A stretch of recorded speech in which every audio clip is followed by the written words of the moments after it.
উনি রিসিভ করে নিয়ে গিয়েছেন। আমরা কি দেখতে পেয়েছি? আমাদেরকে 3 দিন সময় দেওয়া হয়েছিল। আমরা 3 দিনের ভিতরে কোনো কিছু জানতে পারিনি। আমরা ফোন দিয়েছি, সে ফোন রেসপন্স করেনি।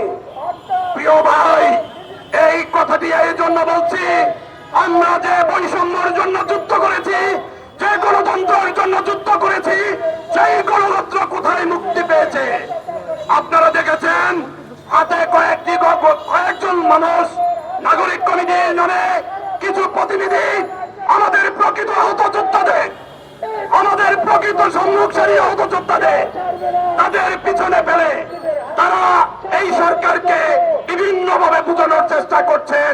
তারা রাজনীতি করবেন, তারা দল সংগঠিত করবেন। বেশ ভালো কথা। আহতরা কি দোষ করেছে ভাই? আমার ভাইরা তো গুলিবিদ্ধ হয়ে কবরে চলে গিয়েছে। আল্লাহর ডাকে সাড়া দিয়ে তারা এই দুনিয়া থেকে চলে গিয়েছে। কিন্তু যে যোদ্ধাটি এখন পর্যন্ত বেঁচে রয়েছে, সারা বাংলাদেশে যে যোদ্ধাগুলো এখনো কাতরাচ্ছেন, আপনারা কি পরিপূর্ণ তাদের খবর নিচ্ছেন? আপনারা কি পরিপূর্ণ তাদের খবর নিচ্ছেন? যদি নিয়ে থাকতেন, কালকে প্রধান উপদেষ্টার এখানে আমাদের আহত যোদ্ধাদের প্রতিনিধি গিয়েছে। 2-3টি প্রোগ্রামের হেডলাইন ছিলাম, প্রথম আলো যুগান্তর। সুতরাং আমাকে কেন বাধ্য হয়েছে? আমি আমার আহত ভাইদের নিয়ে কথা বলি এই জন্য, আমি আমার সহযোদ্ধাদের নিয়ে কথা বলি এই জন্য। আমাকে কেন বাধ্য হয়েছে এই প্রশ্নের উত্তর আমি চাই। মিডিয়ার ভাইদেরকে বলছি, এই প্রশ্নের উত্তর আমি চাই। আমাকে কেন বাধ্য হয়েছিল? আমরা তো যুদ্ধ করেছি বৈষম্যের বিরুদ্ধে।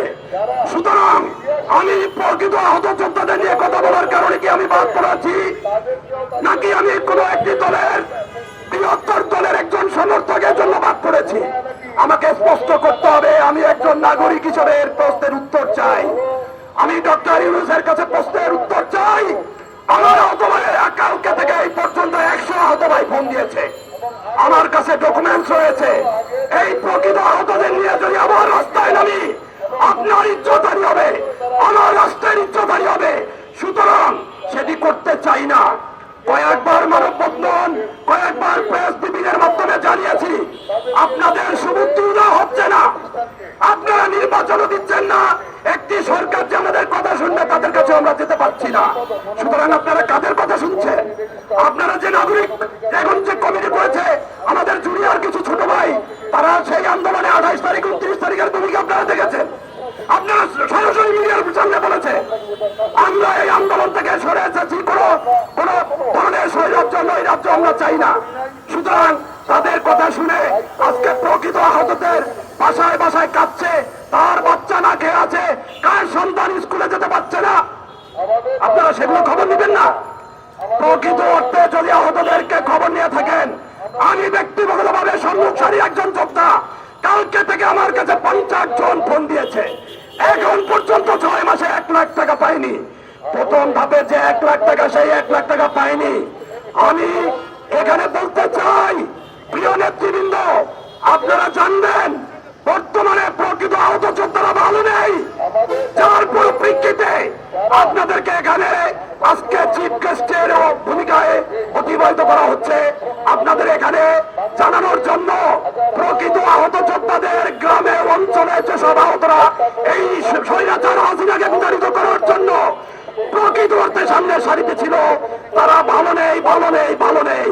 সুতরাং আপনারা এটি বিবেচনায় নেবেন এবং এই যে ডক্টর ইউনূস সাহেবের বাসভবনে 30 জন লোক গিয়েছিল, সেই 30 জন লোক নাগরিক কমিটির মাইম্যান হয়েছে। মাইম্যান, এই মাইম্যানদের নিয়েই যত সমস্যা। যারা কথা বলে তাদেরকে দমিয়ে রাখতে চায়, যারা আহতদেরকে নিয়ে কাজ করতে চায় তাদেরকে দমিয়ে রাখতে চায়। আমরা এই আহতদের কষ্ট বুঝি, প্রপারলি গুলি খেয়েছি, রাজপথে দেখেছি, কতগুলো প্রোগ্রামের হেডলাইন দেখেছি। আমাদেরকে বাদ দিয়ে সেই ডক্টর ইউনূস সাহেবের বাসভবনে গিয়েছে। এই বিষয়টি খতিয়ে দেখবেন, এর পিছনের কারণটি খতিয়ে দেখবেন। সুতরাং প্রিয় নেতৃবৃন্দ, আপনাদেরকে অনুরোধ করে এই আহতদের পাশে দাঁড়ানোর অগ্রণী ভূমিকা সামনে রেখে আমি আমার সংক্ষিপ্ত বক্তব্য শেষ করছি।